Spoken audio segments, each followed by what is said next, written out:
Good morning. It's my last drive in the Kruger from Shingwedzi. I will be traveling towards Mupani, a rest camp, just fill up some diesel, and then from there miss Letaba and then exit out of Palaboa, one of the entrance and exit gates at the Kruger. But I thought I'll take you on a drive of one of the sand roads. S roads, you get H for hard roads, which means it's tar surface, and S, which is sand, which is your gravel roads. So on some of them, like this one, just a section I've done just now, was quite corrugated, and I had to put my teeth back in. So some of it is definitely harder to travel on, especially if it's not been graded, and also it's created often with people driving too fast. You can see the corrugation, or I can see the corrugation in the distance in front of my vehicle. It is so uncomfortable, and it's often people speeding, and it creates it. So keep to the 40 kilometer per hour speed limit, but you would probably drive slower here because that's why you've chosen to drive a sand road. Oh, there's a buffalo running off. Oh, we missed him. He was actually here yesterday as well. It looks like it. Oh no, he's got a friend. Good morning. Don't mind us, we're just traveling through. So there is probably two of them. Yeah. They often get, I don't know, when they get older, I believe that they choose maybe to leave the herd. Maybe it's sometimes like humans. You know, when we get older, we become recluses, or, you know, had enough of the young ones and this one and that one and the uncle and the auntie, and yeah, so you leave. No, I think they sometimes just because of age, it's a natural thing. We call them Dagga boys. They love Dagga is like mud. When I grew up, Dagga referred to a thick cement that were made to put bricks together, you know, to build a structure. So the guys would make Dagga.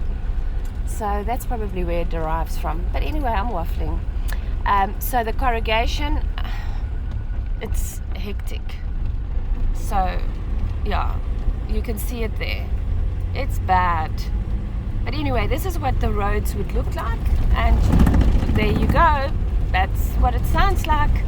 And if you're visiting our country and you hire a vehicle, and as most, you will have a stretched budget, and you will take an entry-level Group A, which is your standard kind of vehicle, please drive carefully and slowly on these roads, because not alone would you have to put your teeth back, you'll probably have to put the door panels back and the lights and the everything else that goes with it.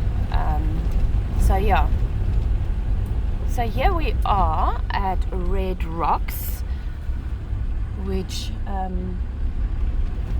is quite a nice viewpoint. You can also get out of your vehicle here, and you can have a cup of coffee and just sit and enjoy the scenery.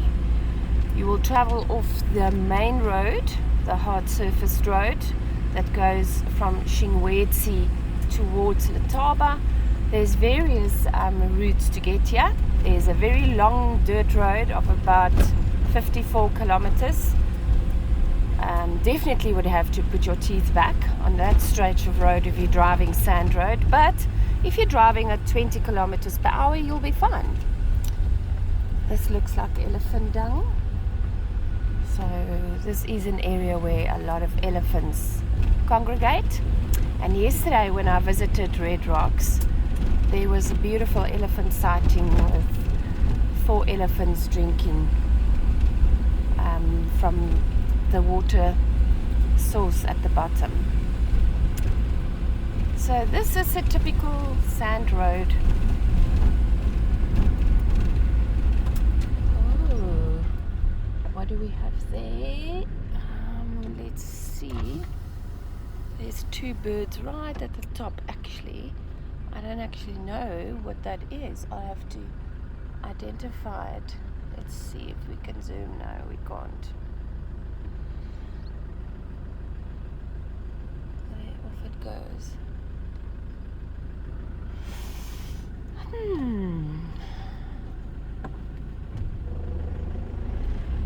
Oh, beautiful. The sun coming out. It is definitely much cooler this morning. But you can see this vegetation is all Mopani felt. So you've got this beautiful rusty colors that is now, because of the change in temperature and getting cooler in autumn, it is this beautiful brownish color. Absolutely divine.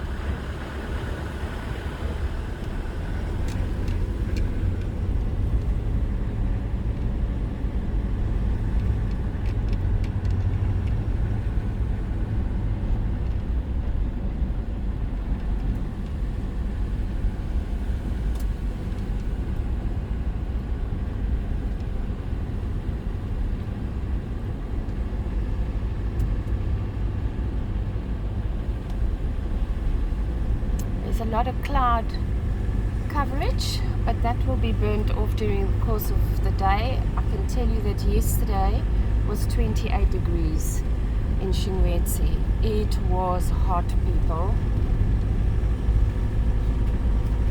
Isn't the colors just so beautiful? All the colors, browns, grays, rust, green, blue sky, some of it grey. Man, Mother Nature just loves to spoil us, hey? Such a pleasing effect on the eye and on the soul.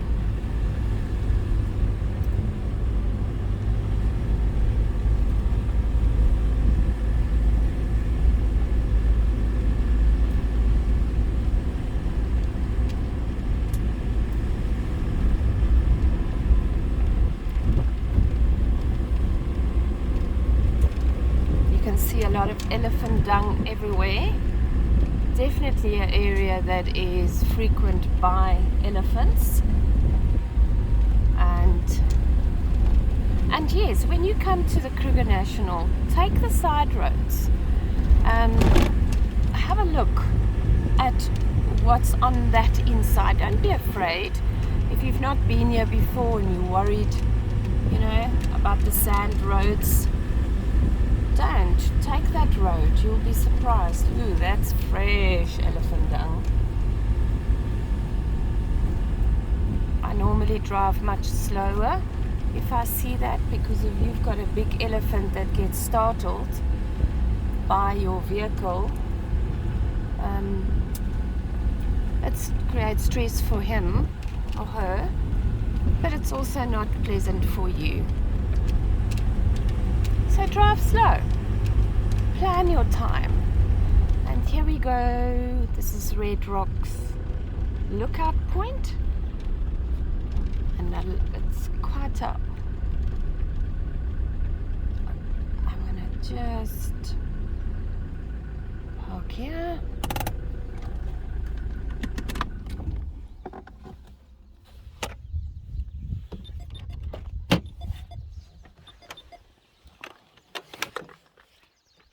Sorry for all the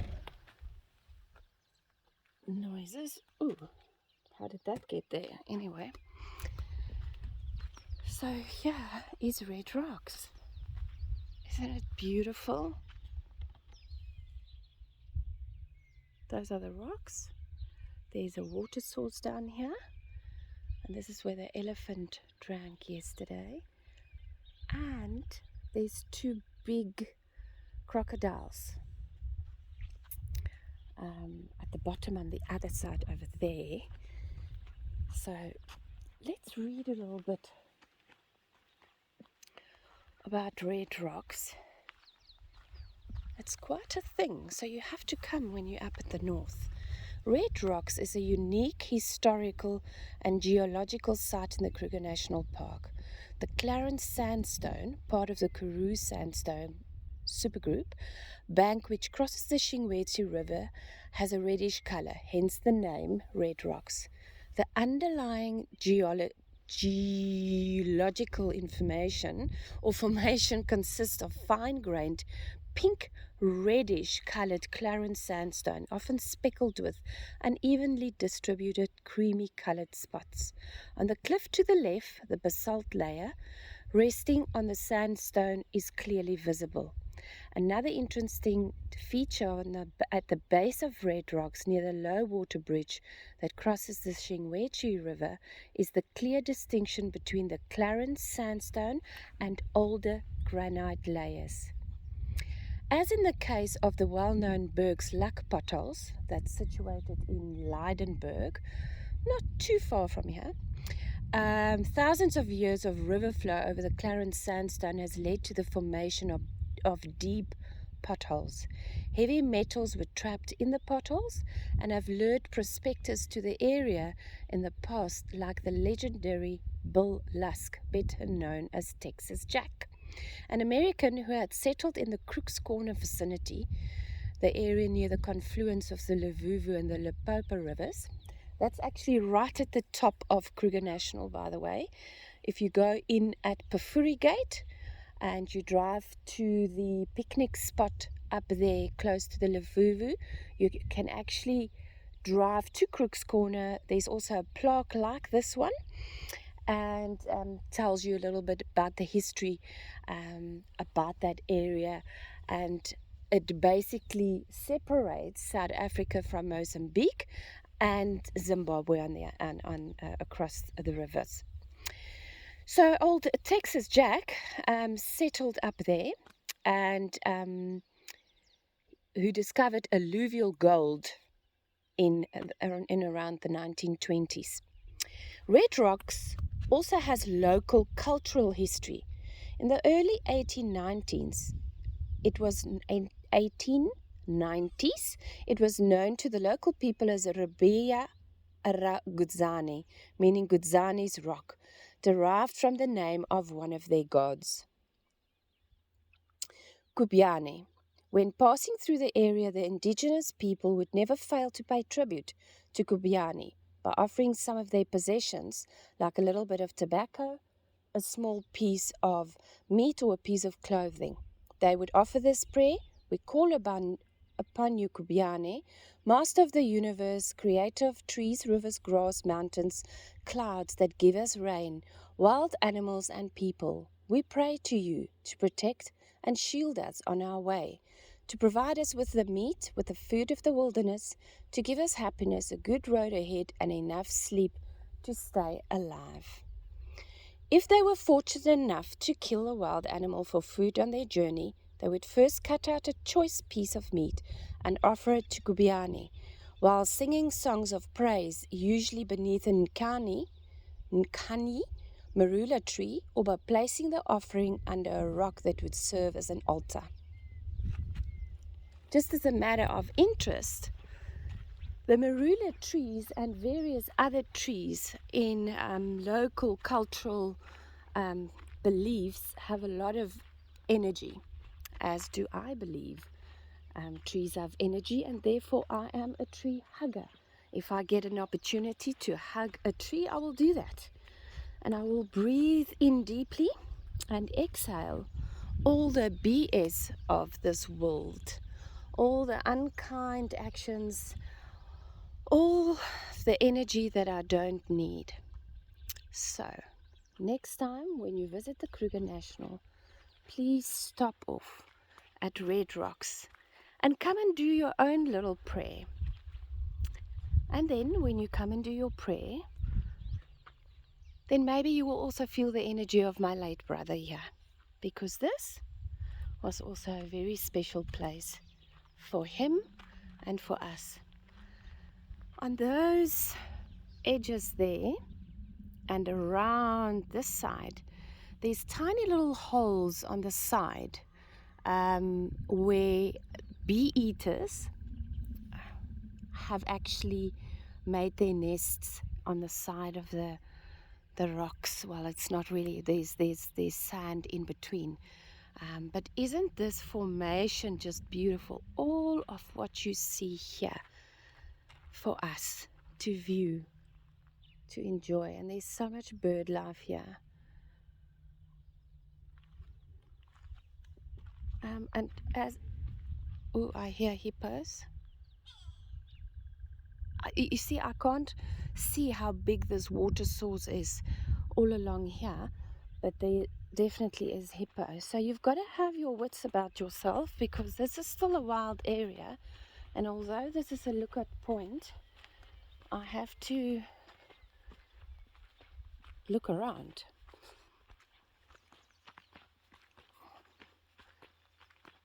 So if you walk around this way, you will also have another area here where you can also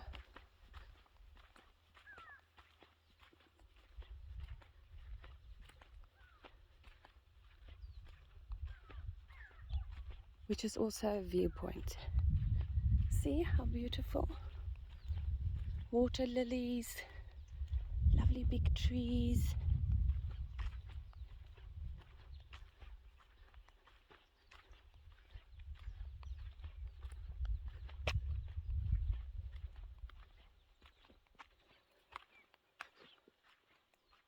Can you see it's this water source all along? Just look at that beautiful, you can't now, the light isn't great. But here, this is just so beautiful. I hope you enjoyed this little, oh, and look at that beautiful Land Rover Defender. Oh, in the distance. Anyway, I hope you loved this little segment about red rocks. It's got a very special place in my heart. Please come and visit Red Rocks up in the north of the Kruger National Park towards Shingwedzi. If you're traveling from Mopani, you will get the directions. Yeah, please come. Sending lots of love. I hope you're having an awesome day wherever you are in the world. Bye for now.